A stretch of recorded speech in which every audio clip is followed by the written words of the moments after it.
Hey guys, and welcome to Crown the Cool Studios YouTube channel, where we explore everything interior design. So nowadays, a lot of people are just buying random stuff that are inexpensive or just trendy and don't have any meaning to them. So what we're doing today is covering 3 simple tricks on how to create a well-curated home.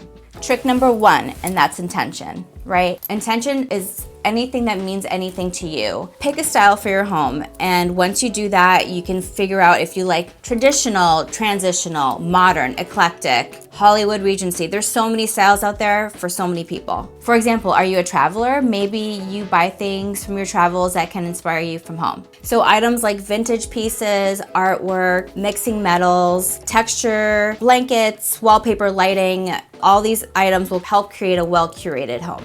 So you're intentionally picking things that spark joy in your life, something that reminds you of a time that made you really happy, or something that just kind of makes you smile. Most importantly, you have to understand what represents you. And once you understand your intentions, objects will come into your life when you least expect it.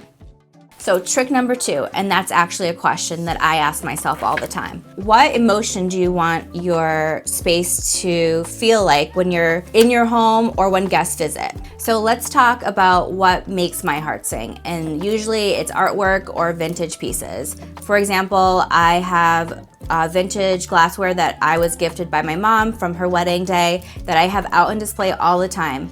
And there's nothing that feels more fancy than pouring a glass of whatever you like to drink in this beautiful goblet and sharing it with other people. It invokes memories and joy to me, and that's the most important part about design, is evoking a feeling. Another way that I love to incorporate feeling in my household is putting a gallery wall of photos that have meant something to me, whether it be me pregnant with my first son or family members who've passed away and honoring them too. So I love using portraits, pictures, and mixing art with that too. When you have pictures and then artwork mixed with it, it gives it more of a design feel. So tip number 2, remember, find pieces that really speak to you.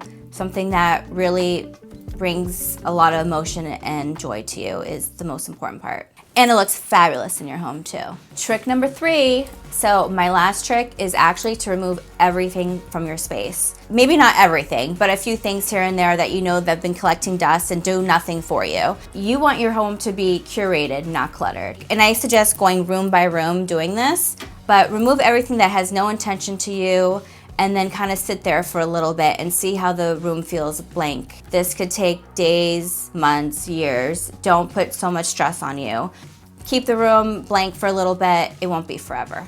Sometimes when you're sitting in a blank room, you really get to feel the room, and objects that you've wanted all of a sudden come flooding into your mind. Like Dina Broadhurst, she's an incredible photographer and artist, and I've been dying over her artwork and would love to have a piece of hers in my house one day.